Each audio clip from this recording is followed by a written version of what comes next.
You earn $140 million just for leaving your job, and after only 14 months' work at that.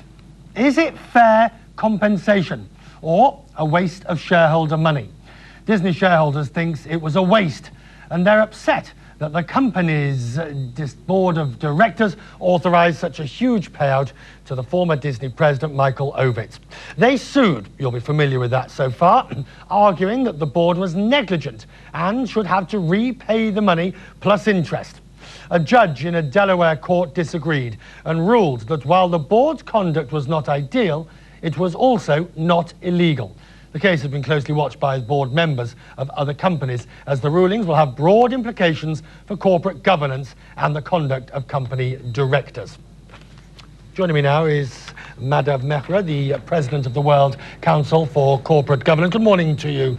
Very good morning. Now, the judge said there are many aspects of Ovitz's hiring that reflect the absence of ideal corporate governance. I hope that this case will serve to inform stockholders of how the company underperformed. So you must welcome the lawsuit and not welcome the judgment. Well, I think you're very right. It's a very interesting judgment because on one side, it establishes the shareholders' rights to sue the management. Secondly, it proves that what the shareholders have been trying to see over the last 10 years, that Michael Eisner was autocratic, he was imperial, he was Machiavellian, and the whole board and the whole administration of that was a one-man empire as such. But the other side of that is, it sets a very high standard for when you can claim, when that activity becomes illegal.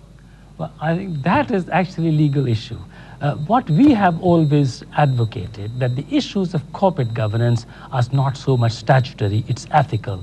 And if you look at from the ethical point of view, shareholders have won, because it has brought out the amount of failings on the part of Michael Eisner, which brought the downfall of I think you've got your rose-coloured spectacles on about this particular case.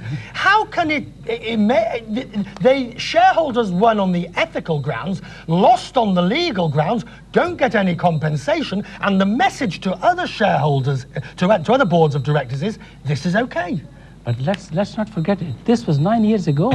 It was 1995 when they hired Michael Ovitz. 15 months later, they sacked. It was just a one-man show. This, in fact, establishes how the board was used as a rubber stamp. So what does it tell for other boards of directors thinking of doing, obviously not the same thing, but similar ideas? I think that when you look closely into the judgment, there are lots of messages, and I think the board should be scared off that next time when it comes out, it may not go as lightly as that. But the threshold for legality is very high. That is a point, and I think the judgment is going to be appealed. It is? Yeah, absolutely. Many thanks indeed. We'll talk about this one again. Thank you.